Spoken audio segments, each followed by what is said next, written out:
On vous souhaite la bienvenue à ericlatour.com. Dans quelques instants, on vous parle de la route de Champlain qui va opérer pour un deuxième été là, qui s'en vient, les bateaux électriques sur la rivière Richelieu. Campagne de recrutement d'une quarantaine d'employés. C'est quand même pas rien.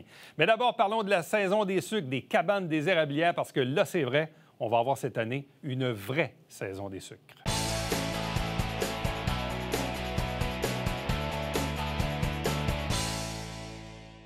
Enfin, on aura droit à une vraie saison des sucres. Tant mieux pour les érablières qui ont été, dans le fond, les premiers touchés au début de la pandémie. Rappelez-vous, en mars 2020, les cabanes venaient à peine d'ouvrir quand elles ont été fermées. L'an passé, on ne savait pas trop si on pouvait-tu pas. Bon, finalement, ça n'a pas pu fonctionner.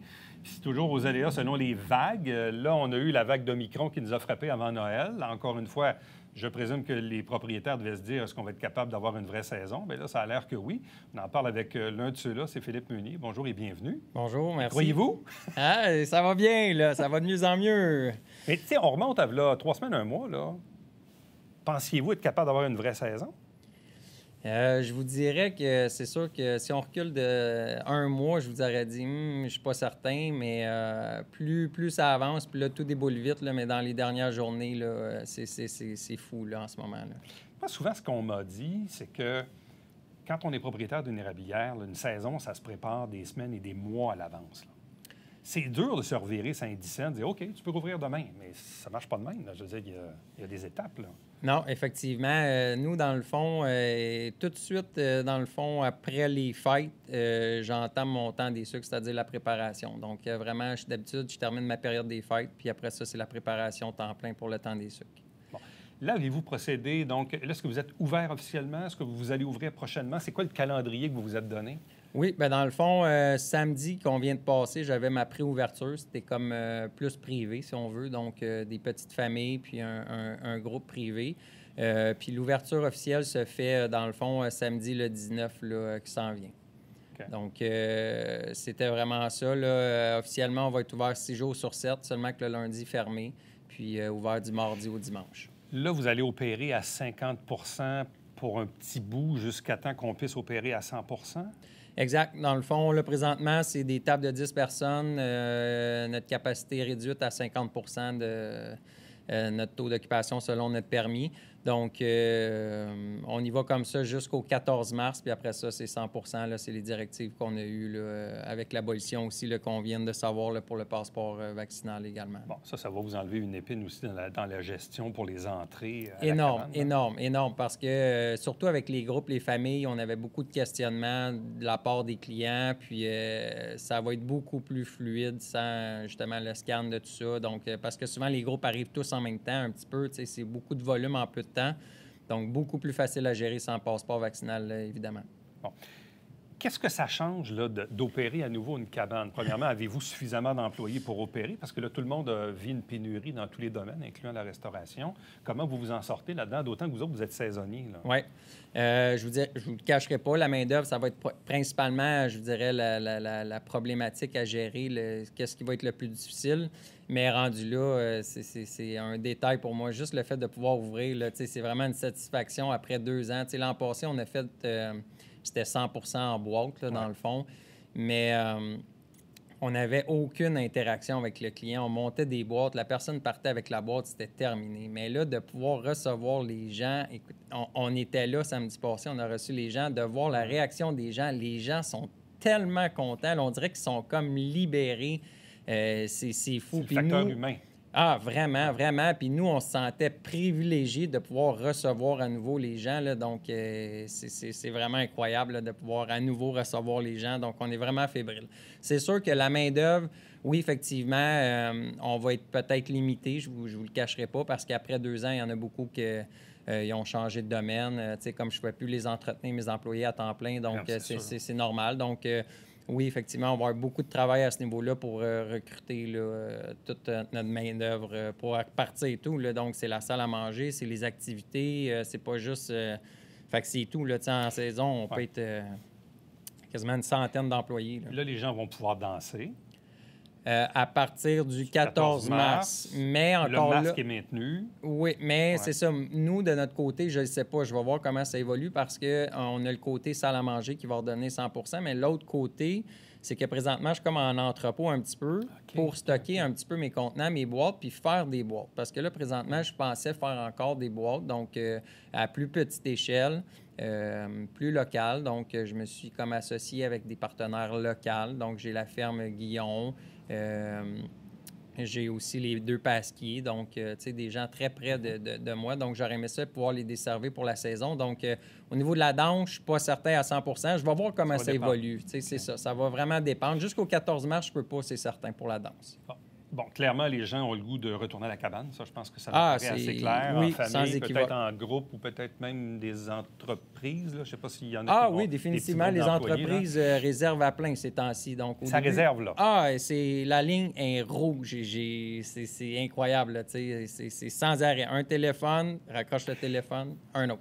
Est-ce qu'il y a encore de la demande, justement, pour acheter des boîtes, pour du emporter, un peu comme on a eu dans les dernières années? Bien, un petit peu. C'est juste que là, plus ça avance, ça déboule tellement vite que ça change tellement vite, c'est qu'il faut falloir que je m'adapte. Mais j'ai l'impression que si le présentiel augmente beaucoup, définitivement, la demande pour la boîte va baisser. Ouais. Tu sais, en voulant dire... C'est mathématique, là. Bien, en voulant dire, si je vais manger avec ma famille à la cabane à sucre, ça ne veut pas dire que je vais commander une boîte aussi. Tu sais, en voulant dire, les gens en famille, en général, vont en manger... C'est dur de prévoir, là. Ben, c'est clair que c'est difficile de prévoir, mais selon moi, en voulant dire, là, de qu'est-ce que je vois depuis 3-4 jours, le téléphone est rouge pour venir en présentiel. C'est ça que les gens ils veulent. Donc, oui, il va en avoir encore de la boîte, mais le pourcentage va diminuer énormément. Là, dans le fond, vous êtes ouvert en mode cabane jusqu'à quoi? Début mai? Fin avril, début mai? Oui, début mai, je dirais là, jusqu'à fin avril, là, selon la température. Tu sais, je me mets environ le 24 avril environ, mais c'est sûr que cette année, Pâques est un petit peu plus tard, donc je pense que c'est aux alentours du 17 avril, 17 avril dans ce coin-là. Donc, ça va peut-être durer. C'est sûr que Pâques, c'est tout le temps plein parce que c'est une tradition entre familles, justement, de venir à la cabane à sucre. Mais après ça, s'il fait beau, on a beau vouloir essayer d'étirer la saison, mais ça ne fonctionne pas. Là. Bon, en même temps, les gens le savent, les érablières, oui, il y a la saison des sucres, mais en même temps, vos bâtiments servent aussi à des réceptions, des mariages, toutes sortes d'affaires. Est-ce que là, vous sentez déjà que les gens commencent à réserver? Il y a probablement eu beaucoup d'événements qui ont été reportés dans le temps aussi. Bref, est-ce qu'au-delà de la saison des sucres, à partir du mois de mai, commencez-vous à avoir des réservations pour la salle? Oui, c'est certain. C'est juste que les disponibilités, des fois, ils sont rares parce que, justement, ça fait 2 ans que les événements sont reportés. Donc, en voulant dire, le mariage ou l'événement qui a été reporté depuis 2 ans, bien, il est encore là pour cette année, en 2022. Là, donc, il y a beaucoup d'événements qui ont été reportés. Je pense que cette année, par contre, là, comme ça va être déconfiné, donc tout va être possible. Donc, c'est sûr que j'ai l'impression qu'il n'y aura pas beaucoup de dates de disponibles. Mais c'est ça. Donc, au-delà de la saison des sucres, vous allez quand même opérer votre bâtiment 12 mois par année, là. Oui, c'est ça, exactement. Je ne peux pas avoir une boule de cristal à moins qu'il arrive encore quelque chose, là, parce qu'il faut tout le temps être prudent quand même là, au niveau du stockage, ces choses-là. Mais j'ai vraiment l'impression là, que si on peut opérer, là, c'est sûr que ça va être... S'il n'y a pas de nouveaux variants, s'il n'y a pas de 6e vague, qui sait, vous aurez peut-être des parties de Noël à l'érablière Meunier au mois de décembre. Exact. Non, c'est ça. Là, présentement, on mise beaucoup là-dessus. On est vraiment content de pouvoir recevoir les gens. Il fallait être patient. Là, c'est sûr qu'il ne faut pas un retour en arrière une dernière fois. Là, je pense que là, pour tous les commerçants en général, là, ça serait vraiment... Qu'est-ce que vous avez appris des 2 dernières années? Là? Bon, comme je le disais tantôt, vous avez parti votre saison. Pouf! 2-3 semaines après, vous vous êtes fait couper l'herbe sous le pied. Certains ont fait un peu du emporter, là, mais c'était un peu organisé de dernière minute. L'année passée, c'était plus organisé que les boîtes, tout ça. Qu'est-ce que vous avez appris des 2 dernières années? Bien, c'est la rapidité, dans le fond, la capacité d'adaptation de notre entreprise. Donc, il faut souvent être dans l'action, dans l'immédiat. Il ne faut pas avoir peur de changer les façons de faire. Écoute, j'en reviens tout le temps, je donne tout le temps l'exemple. Je n'avais pas de boutique avant, je ne faisais pas de pour emporter. Quand j'ai dit à mon père, tu sais, mon père, il vient tout le temps à l'érablière, puis je dis, hey, papa, on va essayer de faire des petits plats pour emporter, on va faire des petits pâtés chinois puis des petites lasagnes. Tu sais, mon père, il me regardait, il y a peut-être 75 ans, il approche 80, puis là, il me disait, il dit quoi? On va faire des pâtés chinois et des lasagnes pour emporter dans des petits plats d'aluminium. Ça me l'a dit. Il dit, t'es-tu en train de tout là? Oui, c'est ça. Fait que je dis, oui, on va essayer ça. Puis écoute, depuis qu'on a fait la boutique, les gens nous demandent tout le temps des plats pour emporter, puis des plats maison. Fait que c'est vraiment d'être capable de s'ajuster, mais rapidement. Tu sais, des fois, c'est du essai-erreur, puis il ne faut pas avoir peur de se tromper. Des fois, tu sais, il ne faut pas être sur vraiment les talons. Il faut vraiment go, on essaie. Puis s'il y a quelque chose qui fonctionne moins bien, on l'adapte, mais il ne faut pas avoir peur d'essayer. On sait, malheureusement, il y a certaines érablières qui ont dû fermer dans les 2 dernières années. Vous, visiblement, vous êtes encore bien vivant devant nous aujourd'hui. C'était quoi les impacts sur une entreprise comme la vôtre? Là? Évidemment, vous vous êtes relevé les manches, vous avez fait d'autres choses, là, parce que de l'aide gouvernementale, il n'y en a pas eu tant que ça. Là. Non, c'est ça. Si on se fiait aux aides gouvernementales, dans le fond, Ben non, c'est ça. Il faut bouger. Puis qu'est-ce qui arrive, c'est que des fois, il y a des érablières qu'eux ont un autre emploi. Donc, ils combinent avec leur emploi. Puis qu'est-ce qui arrive, c'est qu'à un moment donné, après 2 ans, c'est qu'ils prenaient l'argent de leur autre emploi pour injecter dans leur entreprise. À un moment donné, tu ne peux pas faire ça pendant plusieurs années. Là. Donc, effectivement, il y a plusieurs érablières. Puis, il y en a qui sont proches aussi, que je connais, là, qui n'ont pas passé à travers. Puis, il va peut-être en avoir un petit peu moins. Mais c'est certain que là, je pense que la reconnaissance, c'est vraiment les gens, là, d'avoir... C'est ça. Les gens ont le goût de sortir, les gens ont le goût de venir. Donc, ça va faire la différence pour nous cette année, là, vraiment. Puis en même temps, c'est drôle parce qu'on est presque jour pour jour avec le début de 2 ans. T'sais, vous étiez les premiers touchés. Oui. Vous êtes un peu les premiers libérés, là, si on veut, puis même dans l'esprit collectif, là, où les mesures de déconfinement se lèvent un peu partout. Fait qu'on a l'impression qu'on revit, puis ça commence par les cabanes. Oui, exactement. Je pense qu'on va prendre ça où on a laissé au départ, où ça a commencé. Puis c'est vraiment ça. Avoir le pouls des gens, là, c'est vraiment... La cabane à sucre, ça amène le beau temps, le printemps. On sent vraiment que les gens sont libérés de venir à la cabane à sucre. Là. Oui, effectivement.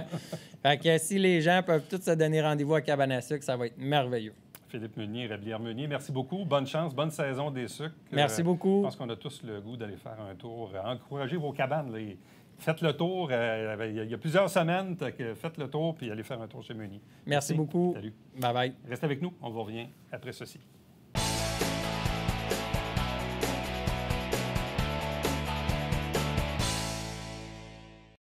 Salut, c'est Alexandre Baudouin. Et François Trépanier. François, cette semaine à Sport Express. Monsieur le président du club de motoneige du Haut-Richelieu, notre chum Marc-André Fortin qui est avec nous. Tout un show. Et en fin de semaine débute le NASCAR. Vous voyez comme je suis énervé.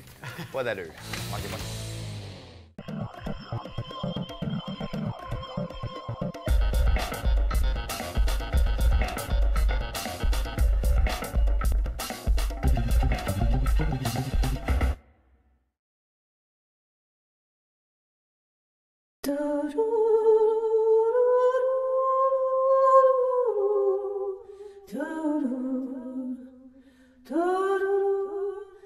Coulisses Bêta, jeudi, 19h.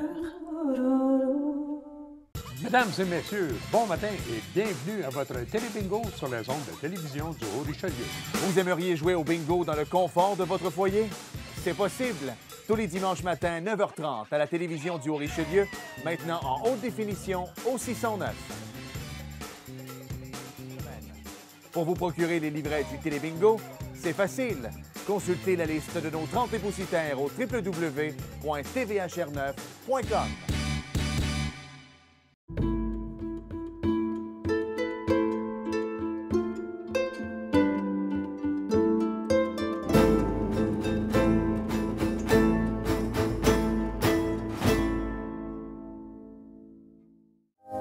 Mesdames et messieurs, bonjour et bienvenue à La Justice entre nous. Mon nom est Serge Levert.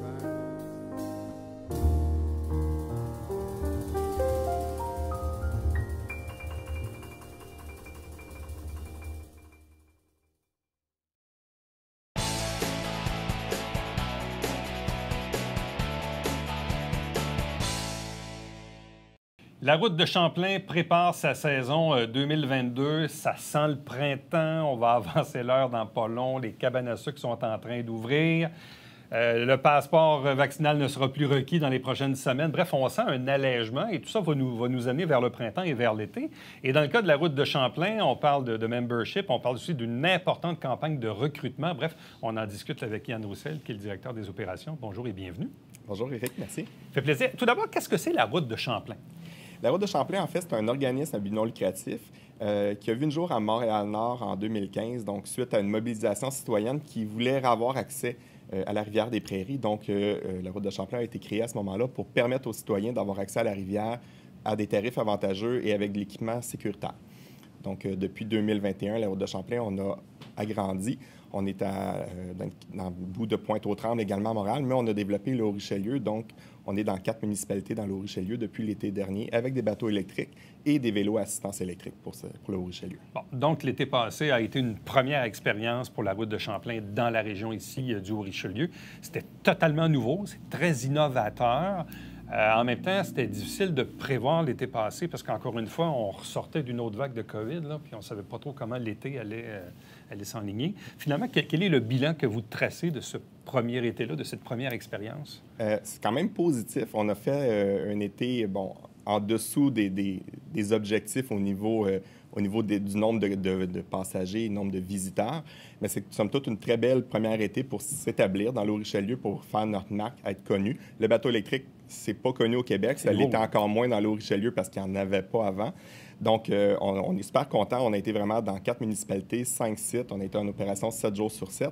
C'est à peu près une trentaine d'emplois étudiants qui ont été créés l'été passé. Donc, pour notre première été, c'est vraiment un été rodage qu'on peut dire. Là, on s'est établi, on a pris nos repères, on a fait nos contacts avec les différentes municipalités pour revenir en force en 2020. Parce que là, dans le fond, les bateaux électriques faisaient la liaison entre le parc Ronald-Beauregard, il y avait le Saint-Tropez à Saint-Blaise, il y avait Sabrevoix. Exact. Puis on avait les navettes à Parc Canada pour l'île aux Noix et le Fort Lénox. OK. Donc, une première expérience, puis même, on en avait parlé un peu vaguement l'année passée. Donc, la route de Champlain est propriétaire et opère les bateaux électriques. Oui, on est vraiment les propriétaires de la flotte de bateaux électriques et de vélos électriques. Au niveau des bateaux, on va en avoir 10 cet été sur le Richelieu, 14 au total. On va être la plus grande flotte en location au Canada de bateaux électriques. Bon, et dans le fond, vous trouvez être un partenaire de Allô Richelieu qui a été lancé l'année passée, qui offre d'autres services ou d'autres partenariats. En fait, on est un des membres du regroupement Allô Richelieu, qui est une coopérative. Donc, on est une dizaine de membres qui travaillent tout au long de la rivière Richelieu avec différentes activités, que ce soit sur les rives ou sur l'eau. Et nous, on est un des membres et on assure la liaison en bateau électrique entre les différents membres. Donc, les gens peuvent se promener d'une activité à l'autre à bord d'un bateau électrique plutôt que reprendre leur véhicule à chaque fois. Bon.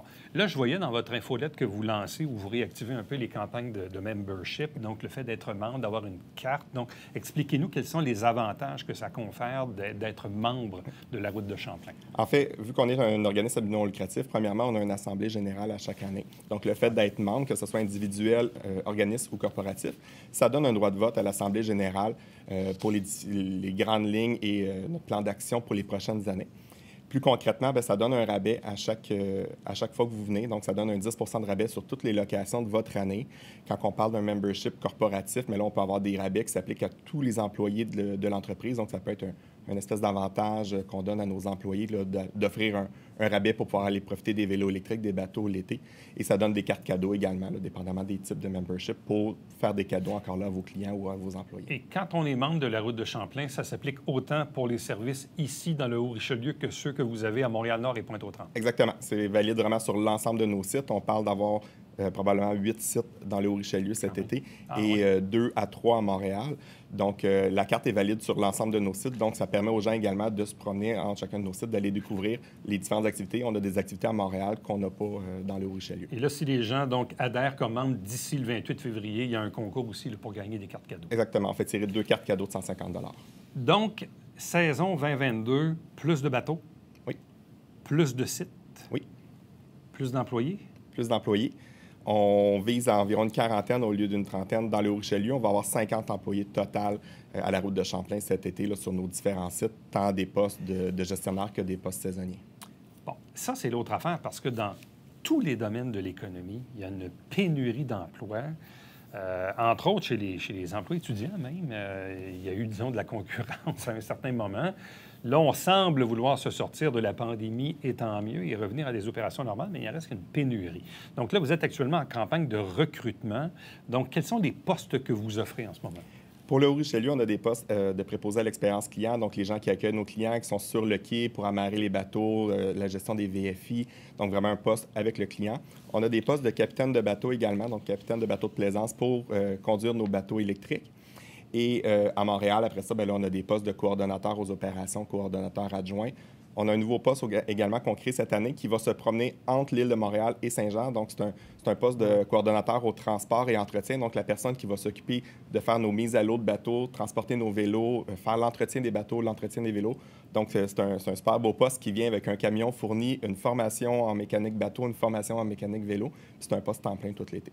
Bon, et la majorité des postes que vous avez, donc on parle de l'été, on parle de quelle période au juste? La formation débute fin mai, début juin. Principalement soir et week-end pour la formation, étant donné qu'on a beaucoup d'emplois étudiants. Officiellement, on commence 7 jours sur 7, tout de suite après la fin des classes, donc à l'entour du 21 juin.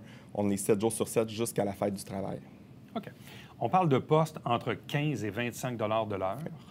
Une drôle de question, mais pourquoi un étudiant ou un jeune serait porté à aller chez vous, puis il y a probablement opportunité d'aller ailleurs? Donc, qu'est-ce que vous avez à offrir que les autres n'ont pas? En quoi vous êtes attractif? On est attractif. Premièrement, on essaie de l'être avec nos salaires qui sont compétitifs. On donne la formation tout l'été, de la formation qui est rémunérée, autant secouristes, CNESST, que de la formation pour conduire les bateaux, formation mécanique. On est une équipe vraiment dynamique. On travaille dehors, on a du fun, c'est décontracté. L'été, quand il fait chaud, on fournit les Mr. Freeze, les popsicles. On se parle encore, les employés de la route de Champlain. Il y en a qui reviennent cette année. Ceux qui ne reviennent pas principalement, c'est parce qu'ils ont déménagé ou ils sont à l'université dans le bout de Sherbrooke. Mais on est vraiment une équipe dynamique. On est là pour avoir du fun. On vend du bonheur, on vend du plaisir, on vend à des touristes, à des gens qui sont en vacances, qui veulent venir profiter de la rivière. Donc, c'est un poste super dynamique. Là. Donc, on côtoie des clients qui sont de bonne humeur. Exactement. On est à l'extérieur. On est à l'extérieur. C'est ça. Bon. On est sur les quais, on est sur des bateaux. C'est super le fun. OK. Avez-vous bon espoir de combler tous ces postes-là? On l'espère. L'année passée, on a presque comblé la totalité de nos postes à quelques-uns qui manquaient. On a commencé beaucoup plus tard l'année passée avec le développement, justement, dans le Haut-Richelieu, la pandémie. On attendait Bon, jusqu'à la toute dernière minute, on ne savait pas si on pouvait ouvrir ou non. Donc, on a commencé l'embauche au mois d'avril l'année passée. Cette année, on l'a commencé à la mi-février, donc on a bon espoir. Vous avez un peu plus d'avance. On est plus d'avance, oui. Ouais. Puis en même temps, les signaux envoyés par le gouvernement aussi, en ce moment, avec le déconfinement, fait que ça envoie des signaux où les gens vont pouvoir prévoir davantage leur Exactement. été, là. C'est positif autant pour les employés qui cherchent un emploi que pour les clients, les visiteurs qui veulent profiter des bateaux. On n'aura probablement plus de restrictions sur le nombre de personnes sur les bateaux cette année. Les gens vont pouvoir probablement manger leur lunch sur le bateau durant la croisière, ce qu'on ne pouvait pas l'année passée avec le port du masque. Donc, on a bon espoir que les gens en profitent plus cet été. Bon, alors revenons à ces fameux bateaux électriques. Ça a l'air de quoi, un bateau électrique de la route de Champlain? Ça a l'air d'un bateau... en fait, c'est un petit bateau. Hein. On parle d'un bateau qui a entre 18 et 20 pieds de long, qui n'est pas très gros non plus. On parle d'un tirant d'eau de 16 à 18 pouces, donc la portion qui est immergée dans l'eau. Ça fait aucun bruit. C'est 100 % électrique. C'est un moteur qui est sous le bateau pour la plupart. Donc, on n'entend rien. On navigue vraiment tranquille sur l'eau. Et c'est un bateau vraiment de plaisance. Donc, les gens sont assis tout autour du bateau, une petite table au centre, peuvent prendre une bouchée, jaser en même temps, faire un petit peu d'interprétation. Donc, c'est tout petit, super discret, puis on se promène sur l'eau, on n'entend absolument rien. Ça va à quelle vitesse? Sûr qu'on avait l'été passé, c'était une première technologie, si on peut dire. Ça allait entre 8 et 10 km/h. La technologie évolue tellement rapide que la flotte de bateaux qu'on va avoir cette année va aller beaucoup plus vite. Là, on parle qu'on va pouvoir aller jusqu'à 30-35 km/h. Oh là là, OK. Oui. On va quand même, nous, se réduire un petit peu. Là, si on parle de la navette Saint-Blaise, Sabrevois, qu'on traverse la rivière, on va essayer de le faire une dizaine de minutes pour que les gens peuvent en profiter. Là. Mais Saint-Jean-Sabrevois, que l'année passée prenait 1h15 à faire, va prendre 30 minutes. Oh là là. Et ces bateaux-là, dans le fond, peuvent contenir combien de passagers? Jusqu'à 9 passagers plus le capitaine. Donc, 10 personnes totales sur le bateau.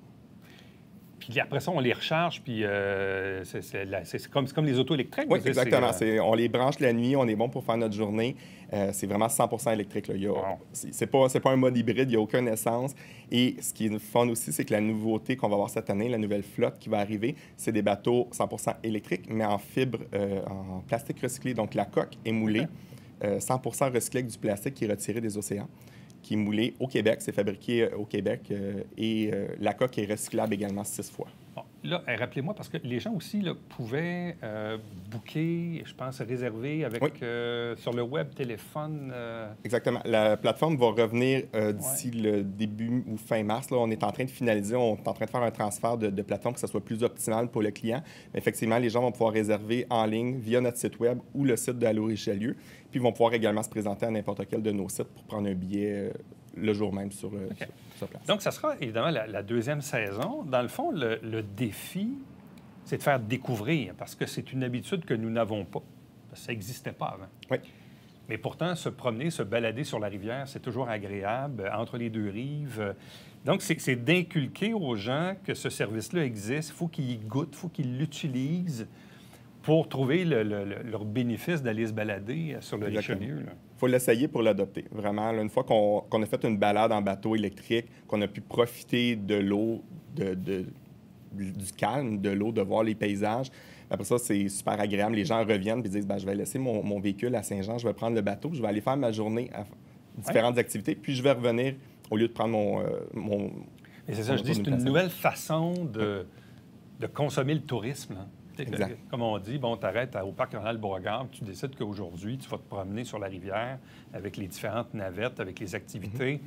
Dans le fond, tu vas passer une belle journée sur l'eau avec les activités, puis c'est ça, c'est une nouvelle façon de se déplacer. Là. Oui, c'est vrai. Un nouveau concept complètement là, pour profiter de l'été, profiter des rives.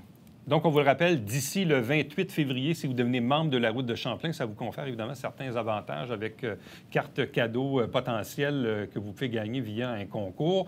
Donc, il y a comme une campagne d'embauche, de recrutement d'une quarantaine d'emplois étudiants ou d'emplois rémunérés entre 15 et 25 de l'heure, donc pour opérer toute cette flotte-là. Donc, contactez la Route de Champlain. Je pense que vous allez passer un bel été. Merci beaucoup. Bonne chance. Merci, Eric. Merci. Restez avec nous. On vous revient après ceci.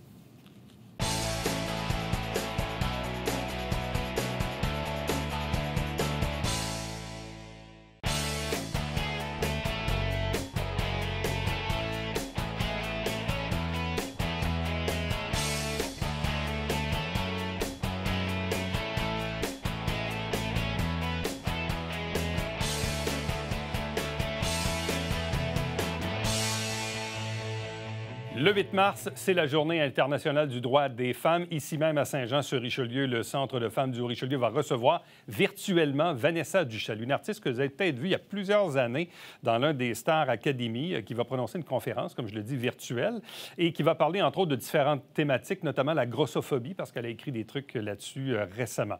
Donc, on vous souhaite une excellente journée. On se revoit demain. Bye-bye.